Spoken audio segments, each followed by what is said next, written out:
지나면은 실제로 효과가 생기는 그런 면역이 생기는 그런 상황이 되기 때문에 지금 정부에서 나오고 있는 메시지들도 11월 초 중순 정도부터는 단계적 완화로 나아간다. 다만 이제 그 전에 이제 폭발적인 어떤 재발생이 없는 것도 또 예방 접종이 순조롭게 이루어진다는 가정하에서 그렇게 하고 있는 것 같습니다.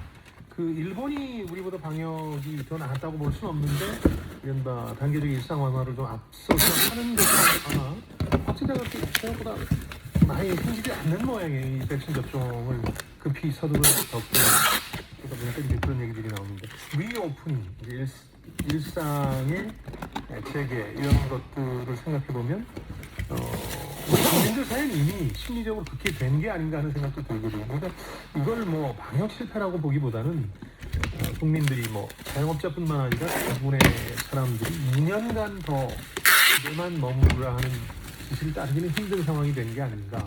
제주도 같은 경우가 보니까 이번 연휴에도 엄청난 상황이 올렸고 다음 주 월요일로 예정된 대체공휴일 연휴가 있기 때문에 15만 명 정도가 더 몰릴 거다 그러는데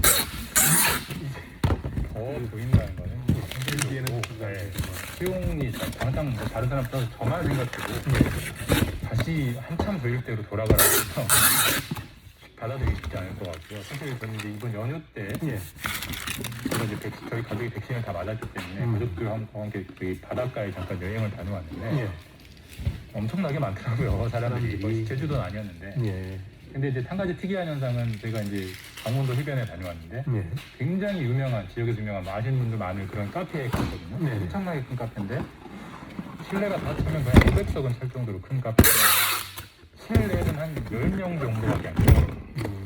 실내로 나가고 이제 그렇게 약간 가족도 쓰고 가족도 대화도 하고 결국 우리 국민들도 그렇게 적응을 좀 하는 것 같아요. 이제 그러니까 바람은 쐬고 싶고 놀고는 싶은데 실내는 안 돼. 그러니까 실외로 돌아다니죠. 그래서 실외에 뭐가 있는 곳들 사람들이 엄청나게 몰리는 쪽으로 당분간은 되지 않을까 그런 생각들이 들더라고요. 당분간 이제 여행이죠. 국내 여행 중심으로 일상의 점진적 회복을 경험하실 텐데 SNS만 보니까 해외여행 많이들 가시대. 이거 뭐 트래블 버블 혜택 받는 나라로 간 건가요? 트래블 버블은 아니고 유럽 같은 경우에 한 6개 나라 정도가 한국인이 갔을 경우에 자가격리 없는 나라들이 있거든요. 프랑스, 스페인, 스위스, 그리스, 오스트리아, 체코인데요. 여행 상품도 많이 팔리고 있는 상황이고요. 또 뭐 신혼여행으로 몰디브 간다 이런 사람들도 있는 그런 상황이기 때문에 또 가서 돌아올 때도 이제 국내에서는 자가격리가 없습니다. 물론 체크는 해보셔야 되겠지만 실제로 조금씩 이렇게 해외여행을 다시 재개하시는 분들은 계신 것 같습니다. 여행업계도 조금씩 활기를 되찾고 또 2년 만에 BTS 콘서트가 개최되는 것처럼 전폭을 넓혀가는데 다만 이제 마지막으로 이 모든 게 좀 시기상조고 섣부른 경제 회복에 대한 기대감을 키워줘서 결국 잘못될 수 있다. 방역과 경제 다 부담이 될 수 있다. 이런 시각도 여전합니다. 어느 쪽에 더 무게를 둬야 될 시점일까요? 어려운 문제지만 저는 얘기를 좀더 신중하게 봐야 되는 상황이 아닌가라는 생각이 듭니다. 왜냐면 이제 아까 뭐 먹는 치료제, 게임 체인저 그런 게 확실히 나온다면 정말로 좀 안심하고 풀어도 될 것 같은데 아직 그런 상황까지는 아니고 보통 이제 독감 수준이 되면 좀 우리가 위드 코로나 안정적으로 할 수 있을 거다. 여기 이제 치명률 0.1%를 기준이라고 많이들 보도되고 나오잖아요. 아직 0.1% 도달하지 못했고 0.1%를 한순간 찍는다고 쭉 할 수 있는 게 아니라 쭉 관리되는 걸 봐야 되잖아요. 더구나 겨울이라는 시기를 겪어봐야 되고 그런 것들을 좀 지나서 최소한 내년 뭐 날이 풀리는 시기쯤 돼야 어떻게 조금 전향되고 적극적인 조치를 할 수 있는 게 아닌가 그래야 되는 게 아닌가라는 생각이 들어요. 뭐 이게 맞는 건지는 모르겠지만 저는 지금 접종 완료율이 70%고 접종이 현재 50%고 1월 말에 70%가 되는데요. 지금부터 약 한 달 정도가 접종이 마지막 고비인 것 같습니다. 2차 접종이 한 70% 정도 단계가 되면은 그 생각이 있는 것 같고 그때까지만 조금이라도 더 끊고 견뎌야 때가 아닌가 생각합니다. 한 달이 고비다 이런 말씀을 박대기 기자가 해주셨고요. 서동솔님이 부스터샷 예약 결정, 2차 접종 후 기간에 대한 걱정이 있나요? 지금은 60대 이상과 아직은 6개월 뒤. 자, 교차 접종 후 시작이 되는 조건이 그렇습니다. 많은 분들이 의견을 내주시는데 이한성 얀센 접종자인데 부스터샷에 대해서 말이 많거든요. 교차 접종도 안 되고 얀센 자체도 젊은 층 위주로 접종됐는데 그걸 어떻게 해야 되는지요. 미국에서 좀 논란이 된 부분이죠. 예, 아직 국내에서는 계획이 나오지 않았는데 예.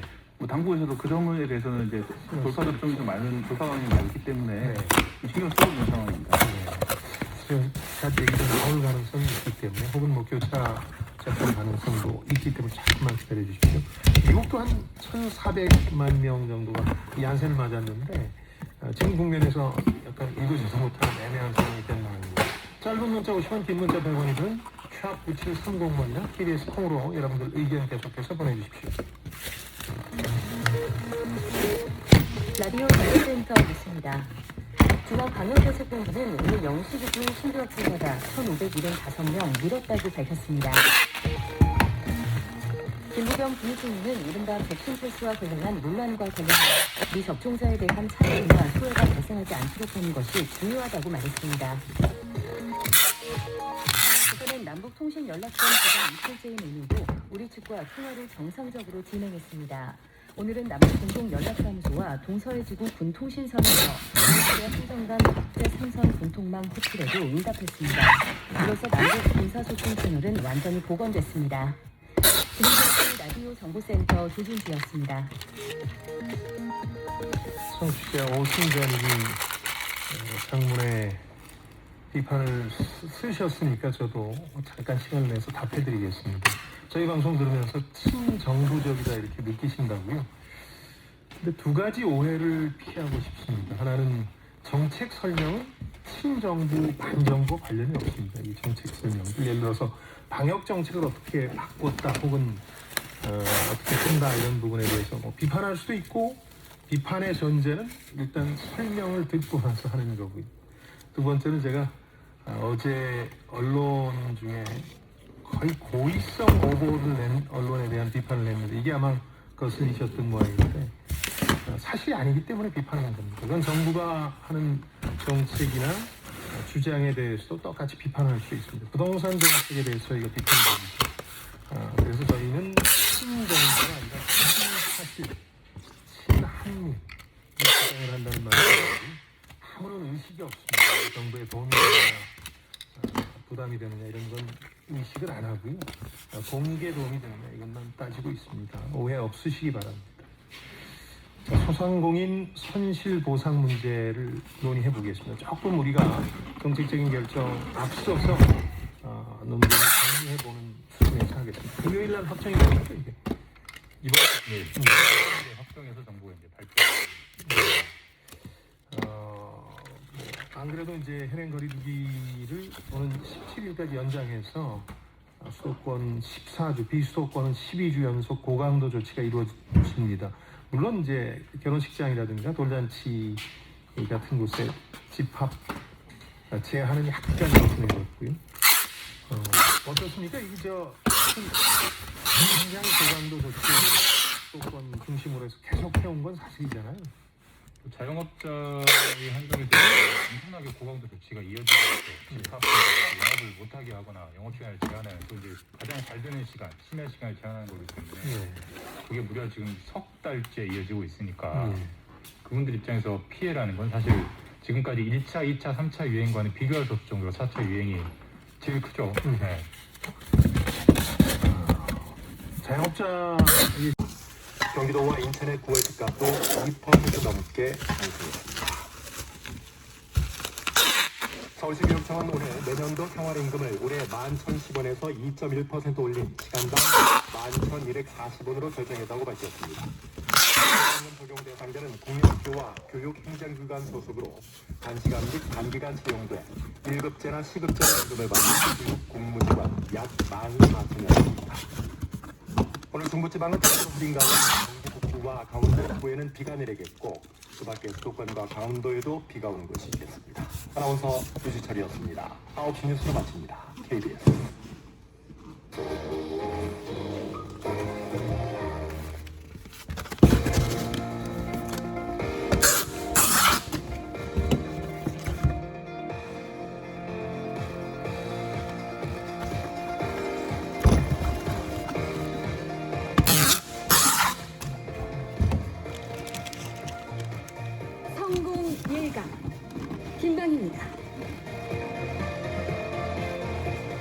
안녕하십니까, 김방입니다.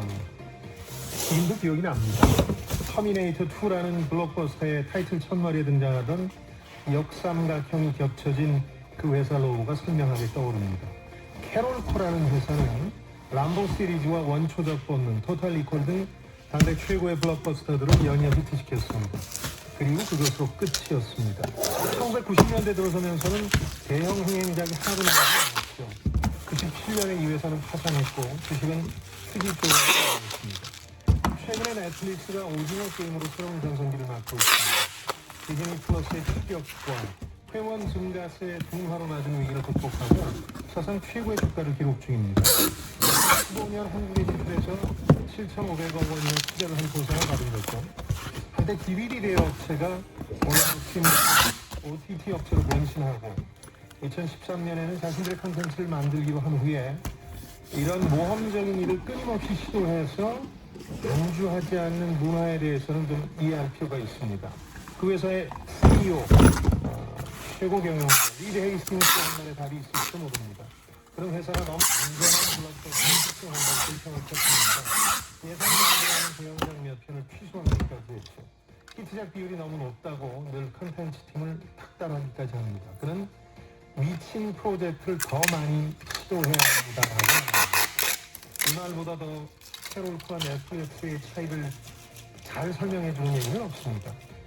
월스트리트의 심부름꾼에서 1929년 주식시장 대붕괴 때 한몫 잡은 사람, 그러다 점점 더 안주하는 투자로 파산했던 제시 리버모어라는 사람이 한 말이 있습니다. 이 경우는 참 돈이 많이 듭니다. 어디 있든 누구든 감염될 수 있죠. 그가 말한 병이 바로 그 자신도 한때 알아서 나중에 사망에 이른 병, 바로 오만입니다. 오만. 자, 화요일 성공예감 김방입니다. 시작하겠습니다.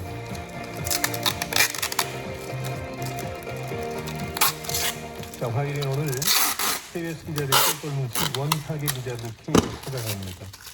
오늘부터 부스터샷 추가 접종 예약이 시작이 됐고요. 먹는 치료제, 알약에 대한 관심도 커지고 있습니다.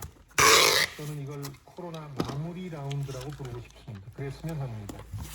미국의 전염병 전문가로 명망 높은 파우치 소장도 코로나19가 마무리 국면에 접어들었다고 진단했는데요. 이러다 보니까 단계적 일상 완화에 대한 기대도 덩달아 커지고 있습니다. 자, 이 시기에 우리가 해야 할 일, 신경 써야 할 일은 뭔지 좀 따져보겠습니다. 추가 확산세를 막고자 우리는 현행 거리두기 2주 연장했죠. 무엇보다 자영업자의 격분이 심한 와중에 신통 피해를 합니다. 이번 주 금요일에 소상공인 손실보상안이 최종 확정되는데 다만 보상 규모를 주고 여전히 형평성 논란이 있지가 않습니다. 손실보상안을 둘러싼 엇갈린 정리해드리겠습니다. 여러분 의견도 실시간으로 받겠습니다. 짧은 문자 50원, 긴 문자 100원들은 #9730번이나 KBS 콩으로 참여해주시면 되겠고요. 참여해주신 분들 가운데 추첨 통해서 선물 보내드리겠습니다. 실시간 방송 상황 콩과 유튜브 통해 늘 보실 수 있고요. 오프닝과 토요일 별책 프로그램 필요하신 분들을 위해서 김방희 TV에 따로 모아두었습니다. 성공예감 김방희입니다. 자주 검색하시면 성공이 가까워집니다.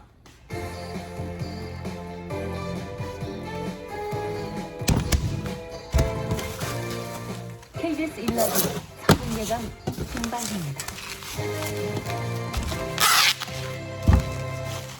자, 지난주 우리와 중심으로 섭섭한 공부를 보냈습니다. 그리고 우리 증시 한 주를 시작했는데요. 대개 간밤 끝난 미국 증시 영향을 받는 경우는 있죠. 그래서 화요일 미국과 글로벌 증시 상황을 정리해드리겠습니다.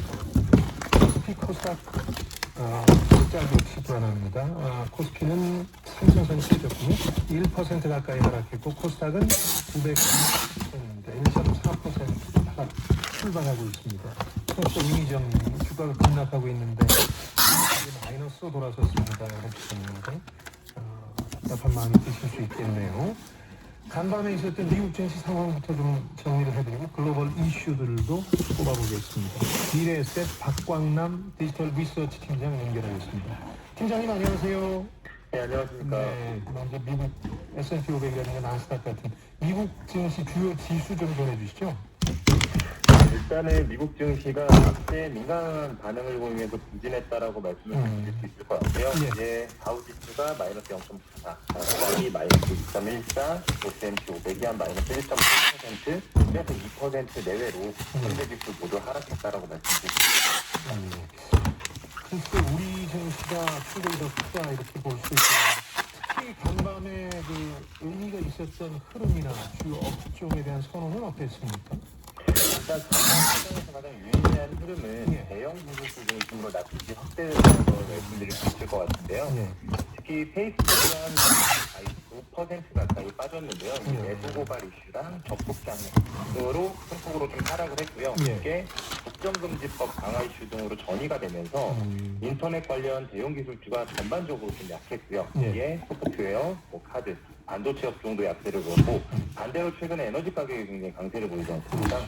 그래서 에너지 업종이 강세를 보인 가운데 소비나 금융 섹터는 나름 견조한 모습을 보였다는 것이 특징이었습니다. 대형 기술주 쪽은 상당히 안 좋았고 소비 경기 민감 좀 괜찮았고 에너지주 특히 좋았다 이런 말씀이신데 저 시장이 워낙 지난주부터 불안한 상황인데 투자자들로서는 이번 주도 쉽지는 않을 것 같은데 불안한 악재부터 좀 점검을 해보죠. 그러니까 인플레이션에 대해서 과거에는 일시적이다 이런 게 연준이라든가 투자자들의 입장이었다면 이게 바뀌는 것 같죠. 조금 이 우려가 큰 거 아닌가요? 네, 맞습니다. 네. 최근에 이 시장 불안을 점검해보면 네. 트레에서는 이 불안한 매수 환경이 계속되고 있다는 점을 우선 말씀드릴 수 있을 것 같고요. 그래서 말씀해 주신 것처럼 첫 번째 시장의 우려는 인플레이션이죠. 인플레이션 때문에 매파적으로 통화 정책이 바뀔 것 같다라는 우려가 있습니다. 우리나라의 추석 연휴를 기점으로 9월 FOMC 회의가 있었고요. 네. 이 FOMC 회의를 기점으로 테이퍼링, 금리 인상 등 시기와 관련된 사실은 통화 정책의 불확실성이 조금은 해소될 것으로 기대를 했었거든요. 그렇죠. 다만 저희가 확인한 부분들은 오히려 9월 회의를 통해서 인플레이션이 조금 더 장기화되겠구나라는 부정적인 측면만 확인할 수 있었다라고 볼 수 있을 것 같습니다. 그러니까 9월 FOMC 분기시장위원회에서 좀 불확실성을 어느 정도 해소해 줄 걸로 봤는데 오히려 인플레이션에 대한 우려가 고조되면서 통화 정책에 대한 불확실성이 더 커졌다. 그러니까 일시적이었다고 생각한 게 이거 봐라 그렇지 않네 뭐 이런 느낌들을 받는 겁니까? 네, 그렇게 보시는 게 좀 맞습니다. 예. 기존에는 일시적인 인플레이션 때문에 통화 정책상을 선제적으로 개헌할 경우에 경제 회복에 악영향을 미칠 수도 있겠다는 생각이 연준의 생각이자 시장의 관점이었습니다. 네. 다만 이 9월 회의 이후부터는 일시적일 것이라고는 여전히 보고 있으나 생각보다 훨씬 더 장기화될 수 있다라는 관점으로의 변화가 있었는데요. 예. 그렇다면 어떤 관점이냐면 예. 너무 완화적인 통화 정책이 오히려 경제 회복에 인플레이션 때문에 악영향을 미칠 수도 있다. 그래서 어느 정도 정책의 긴축으로 들어와야 그래야 오히려 경기가 장기적으로 회복할 수 있다는 생각의 변화가 있었다고 보시면 될 것 같고요. 예. 그렇기 때문에 최근에 인플레이션 관련된 우려가 지속되고 있기 때문에 더 이상 완화적인 통화 정책에 대한 기대보다는 오히려 향후에는 좀 더 매파적으로 변화될 가능성이 부각되는 환경이라고 보시면 될 것 같고요. 예. 실제로 장단기 금리도 모두 급등하면서 예. 시장에 부정적인 영향을 미치고 있다고 보시면 될 것 같습니다. 금리 인상이 준 충격을 미국 증시를 포함해서 미국인들이 이제 또렷하게 기억하고 있기 때문에 1980년이었죠. 연준이 네. 급격하게 금리 인상을 하면서 두 자릿수 금리를 만들었고 물론 인플레는 잡았습니다만은 경기에 혹은 금융시장에 악영향을 끼쳤던 예가 있는데 그런 이른바 금리의 추억이 떠오르고 있는 거겠죠. 또 다른 이슈를 좀 따져볼 필요가 있을 것 같은데 미국의 정치권 갈등 말이죠. 임시 예산안은 통과가 됐습니다만은 그래서 이제 시장에서 우려했던 셧다운이라든가 이런 것들은 피했습니다만은 여전히 예산안을 두고 정치적 리스크는 남아 있는 거죠. 네, 맞습니다. 예. 사실은 이 악재는 항상 겹쳐서 오는 것처럼 보이는데요. 말씀하신 것처럼 임시 예산안은 통과가 됐지만 예. 최근도 그다음에 인프라 법안 3.5조 규모 예산안 등을 비롯한 미국의 정치 리스크는 여전하다고 볼 수 있을 것 같습니다. 인프라 법안 같은 경우에 10월 말경으로 호출 일정이 길어졌고요. 3.5조 규모의 예산안도 일부 수정되는 일정이 제기되는 등 변화의 가능성이 일부 보이기는 하지만요. 뭐 이 예산안 관련된 공화당과 민주당의 대립이 여전하기 때문에 이거를 상도하고 연관시켜서 협상 진척이 이루어지지 않고 있습니다. 네. 사실 바이든 대통령은 공화당이 미국 경제를 골모로 러시안 룰렛을 하고 있는 것을 멈추라고 언급한 정도의 상황까지라고 보시면 될 것 같고요. 예. 옐런 재무장관도 10월 중순까지 사실 이 부채 한도 협상이 타결되지 않으면 문제가 될 것이라고 언급한 상황이기 때문에 최소한 10월 중순까지는 이런 불확실성이 계속될 가능성이 높다라고 보는 게 맞을 것 같습니다. 그렇군요. 우리가 미국 증시보다 충격을 더 받고 있는 이유는 아마 중국 리스크가 겹쳤기 때문일 텐데, 뭐 홍다그룹 파산설은 중국으로 관리 가능하다 이런 정도로 안정되는 듯 싶었는데 계열사 부도설이 나오고 있고, 그리고 나중에 다행히 중국은 국경절 연휴로 10월 10일까지 휴장을 하는데, 어떻게 중국 리스크 쪽은 좀 잦아들까요? 사실은 일단 이 헝다 리스크 관련해서 분명히 긍정적인 센티멘트를 주는 것은 맞습니다만 이게 단기적으로 생긴 문제가 아니라는 점에 주목하실 필요가 있어요. 상당히 지금까지 이어져 왔던 부분이고 예. 그리고 전일 뉴스 플로우를 하나 보면 중국의 부동산 디벨로퍼 한 곳에서 헝다그룹 계열사의 지분에 대한 인수를 하겠다라는 이야기가 좀 있었고 예. 얼마 전에는 헝다그룹이 갖고 있는 지방은행 보유 지분을 매각을 통해서 현금을 만들지 않았습니까? 그렇죠. 또 총 한 6조 원 정도 규모의 이자를 지급할 수 있을 정도의 금액은 만들었기 때문에 뭐 사실은 컨트롤 가능한 문제다. 예. 저희가 지켜봐야 될 건 단순 헝다가 아니라 연쇄적인 구도가 이어지는지 여부 정도만 체크를 하시면 될 것 같고요. 너무 과도한 우려는 현 시점에서는 부담할 필요가 있다라고 생각을 합니다. 그렇군요. 또 뭐 전력난 이슈도 있고 미국의 정치적 리스크도 계속되고 있고 악재가 먼저 눈에 띄는 형국이긴 한데 긍정적인 요소들 뭐 호재에 해당되는 것은 없죠. 사실 현 시점에서는 불확실성이 굉장히 높아져 있는 부분이 맞습니다. 네. 다만 증시가 이미 어느 정도 조정을 받고 있다는 점도 저희가 분명하게 할 필요가 좀 있고요. 그리고 물가 전망이 이제 올라감에 따라서 금리 인상 시기가 빨라질 것이라는 다양한 우려들이 존재하기도 하지만 사실 견조한 성장이 담보된다고 가정을 했을 경우에는 성장 이슈는 충분히 소화 가능하다고 판단을 좀 됩니다. 네. 전주에 ISM 계속 지수가 발표가 됐었는데요. 시장 예상치를 상회하면서 나쁘지 않게 나왔습니다. 그리고 방금 말씀하신 것처럼 머크의 경구용 이제 코로나 치료제 등으로 코로나 환경에서 저희가 점차 이제 벗어날 가능성이 나타나고 있다라는 부분들을 보면 미국의 시기가 그 이후에 견조하게 살아날 수 있다라는 부분도 저희가 분명히 생각할 필요가 있습니다. 알겠습니다. 미래에셋 박광남 디지털 팀장이었습니다. 고맙습니다. 감사합니다.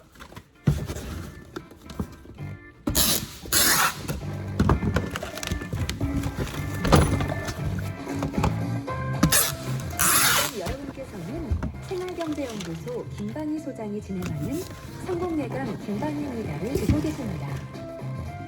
참여해주신 여러분께는 추첨을 통해 판촉물 전문그룹 기프코에서 텀블러 세트를, 아름다운 식탁 창조 주비푸드에서 자연에서 갈아 만든 생와사비를, 품질 보장 판촉물 판촉이지에서 USB 메모리를, 성공예감에서 정성스럽게 준비한 커피 쿠폰을 보내드립니다. 당첨가는 성공예감 김방희입니다 홈페이지에서 확인하세요. 사실 김문환님이 지금까지 엄청 올랐는데 따지면 좋은 거 아닌가요? 안 그런가요? 해주셨는데 이번 조정을 어떻게 보느냐 하는 게 굉장히 중요한 관점 같습니다. 박형수님도 새 주식시장에 바람비가 줄줄 그렇죠. 힘든 상황이긴 합니다만 어제 3부에서 저희가 신영증권의 김학균 리서치 센터장과 함께 이게 건전한 조정이냐 아니면 아주 장기화되는 조정이냐에 대한 논의를 좀 했는데 전적으로 저는 어제 제시된 의견들이 저희들 예측이나 전망이라고 보시면 되겠습니다. 그 유튜브 한번 참고해 보시면 어떨까요? 어제 한 35분여 이 얘기를 나눴는데 건전한 조정이라고 볼 수 있는데 조금 시간이 걸릴 수밖에 없게 여러 가지 악재가 겹쳐 있다 이런 말씀을 드려야 되겠습니다. 자, 원탁의 기자들 K 오늘은 두 분 모셨습니다. KBS 김준범, 박대기 기자 함께 해주셨습니다. 어서 오십시오. 네, 안녕하세요. 두 분은 저 백신 2차까지 다 맞으셨나요? 저는 다 맞았습니다. 저도 맞고 세월 지나서 네. 승인가 됐습니다. 이제 일종의 단계적 일상화라는 표현을 요즘 언론들을 쓰고 있는데 미리 코로나라는 게 그리고 인위적조 같기도 하고 느낌이 이렇게 좋은 것도 아니고요. 혹은 뭐 미국에서는 리오프닝, 일상이 다시 열린다 이런 표현도 쓰고 있는데 마무리 국면에 접어들고 있는 건지 따져보겠습니다. 먼저 세계적인 이슈가 되고 있는 게 게임 체인저가 될 만한 게 그 머크라는 회사에서 만든 몰루피아라는 먹는 알약 형태의 치료제. 이건 지금까지 보도된 걸로는 어떤 효과를 어떤 건가요? 지난 금요일날 미국 시장에서 이제 크게 좀 반등을 했는데요. 예. 증시가 반등한 이유가 이 약 때문이었습니다. 이 약이 처음으로 먹는 형태의 알약으로 나온 코로나 치료제라는 점 때문에 각광을 받고 있고요. 예. 이 지금 3상이 완전히 끝난 건 아니지만 중간 결과가 상당히 좋았기 때문에 긴급 사용 신청을 할 예정으로 있고요. 예. 실험 내용을 좀 들여다보면 약 800명 정도 환자를 상대로 400명씩 두 그룹으로 나눴습니다. 그 다음에 한쪽에는 약을 먹이고 다른 쪽에는 약하고 똑같은 게 가짜약을 먹였습니다. 시약을 먹이죠. 그래서 이제 이 약을 먹은 쪽에서는 입원할 확률이 7%밖에 안 되는데 안 먹은 쪽에는 14%, 그러니까 2배로 들어간다. 그러니까 이 약을 먹으면은 입원할 확률을 절반으로 줄일 수 있다. 코로나에 걸리더라도. 그다음에 사망 확률 같은 경우에는 약을 안 먹은 쪽에서는 8명이 사망했는데 약을 먹은 쪽에서 1명도 사망하지 않았거든요. 사망 확률도 크게 떨어뜨릴 수 있다. 이런 점에서 좀 정보를 받고 있습니다. 효과나 안전성이 입증됐다는 셈인데 그 청취자 여러분들이 그 점도 궁금해하더군요. 이제 통제 집단에 가짜 약, 시약을 먹이는 이유가 뭐냐 이런 건데 사실은 약을 먹는 게 플라시보 효과라고 해서 심리적으로 건강을 좋게 할 가능성이 있기 때문에 그런 점을 줄이기 위해서 일단 똑같이 약을 먹는데 누가 먹었는지를 본인이 모르는 상황에서 효과가 어떻게 나타나는지를 확인해보고자 하는 건데 근데 왜 먹는지 하는 거예요? 이게 중요합니다. 뭐 의학적으로를 떠나서 예. 심리적인 확장적으로 생각하면 예. 그리고 이제 진통제는 뭐 타이레놀, 뭐 해열제는 뭐 이렇게 다 알약 하나 먹으면 나아버리는 학습효과가 있으면 이게 필요한 거 아니잖아요. 신경술도 처음에 굉장히 겁을 냈다가 타미플루를 게임 체인저가 나오면서 한두 알 먹으면 이제 걱정 안 하기 때문에 정말 이제 심리적으로 모든 게 풀리네. 당연히 방역도 풀리고 경제 회복병이 있기 때문에 먹는 치료제를 그만큼 갈구하는 건데 근데 이제 지금 실험 내용을 보면 당연히 긍정적인 신호가 있기 때문에 저는 좋은 현상이라고 보는데 그간에 저희가 이제 1, 2년 동안 한 2년 됐죠. 코로나 기간에 쭉 흐른 적이 보면 게임 체인저라고 했던 게 너무 많아요. 백신 놀래. 게임이 지금 체인지 됐나요? 그러니까 너무 물론 긍정적인 측면이 있습니다만 그 실험을 발표한 주체는 제약사이기 때문에 제약사는 아무래도 긍정적인 편향이 있을 수밖에 없는 곳이기 때문에 더군다나 800명 한 차례 실험한 거 가지고 너무 입증이라고 보기는 좀 어려울 것 같고 설사 먹는 치료제가 효과가 있다고 해도 아까 제가 방금 말씀드렸처럼 한두 알 먹고 물컵 한 잔 먹으면 끝나는 것인지 아니면 뭐 한 달, 두 달 동안 10알, 20알, 30알을 먹어야 되는 것인지 아직 모르거든요. 그런 점들은 조금 더 지켜봐야 되는 대목이고 게임이 체인지 될지 아닌지는 좀 한참 남은 거 아닌가라는 생각은 듭니다. 간밤에 파우치 소장 그 인터뷰를 봤더니 이 사람도 일단 아무리 국면에 접어든 것 같은 들고 있는 트렌드를 얘기하면서 어떤 분석과 함께 먹는 치료제가 나와도 하는 게 중요하다는 생각입니다. 네, 그렇습니다. 일단 백신을 아예 접종 안 되는 게 더 효과적이기 때문에 그런 다음에 약을 먹는 것은 물론 이제 도움은 되겠지만은 아예 안 먹는 것보다 못하다 이런 점이 있고요. 또 하나는 보급하는 물량의 한계가 있는데 이 머크에서 밝힌 바로는 1000만 회 정도 연말까지 생산한다고 그랬거든요. 근데 지금까지 전 세계적으로 코로나 확진자가 누적으로 그 2억 명이 넘습니다. 그게 이제 1000만 명이면 5% 미만이라는 얘기고 국내도 지금 도입 예정이 내년까지 합쳐도 38,000회 정도로 우리나라 정도 측정을 하고 있는데 국내에도 누적 확진자가 30만 명이 넘거든요. 그런 걸 비교해보면은 누구나 코로나에 걸린다고 해서 약을 먹을 수 있는 건 아니고 코로나 환자들 중에서 고령화라든지 중증 환자를 상대로 아마 투약을 하게 될 것 같습니다. 문제는 가격인데요. 당장 이게 공개되자마자 치료센터를 포함해서 많은 국민들이 이게 무슨 뜻인데 가격이 90만 원 선 정도가 되지 않겠느냐. 물론 뭐 걱정된 건 아닙니다만 이 지역 실제로 또 미국 내에서 질병 통제 전문가는 거기 있다는 분이 지금 화이자 모더나가 벌어들인 게 154조 원이다. 인류의 목숨을 담보로. 그러니까 임상 같은 걸 쉽게 해주지 않았으니까 긴급 사용 허가도 해줬고 목숨을 담보로 해서 제약사가 돈벌이만 하고 있는 게 아니냐는 지적도 있는데 사실 특허라든가 이런 걸 공개해서 많은 사람을 구하는 게 먼저일 텐데 생긴 지 얼마 되지도 않은 회사들이 거의 이탈리아 국내 총생산 정도의 매출을 기록할 정도니까 제약사들 돈벌이가 좀 괘씸하기도 하고 또 한편으로는 국내 제약사들을 벌었으면 하는데 실비 얘기 많이 있잖아요. 백신 있다고 하더라도 특징이 없는 거지. 하나 셀프용도는 출시되죠? 네, 그거 같은 경우에는 이제 이렇게 먹는 약은 아니고요. 다른 형태 약인데 출시가 돼 있고요. 뭐 공분당이나 대응제약을 하고 있는데 이렇게 그 확정적인 상장 중간 시험 형태로 이렇게 긴급 사용 승인할 정도까지 아직 이르진 않았다. 그 단계에 있는 그런 상황들이 많이 있고요. 여기 그리고 머크 같은 경우는 세계 5대 제약사에 들어갑니다. 역사가 350년이고요. 가장 오래된 제약사 중 하나이기 때문에 아무래도 오랜 자본력이라든지 우리나라 기업들은 제약사 측에는 상당히 영세한 그런 기업들이 많기 때문에 차이가 날 수밖에 없는 것 같습니다.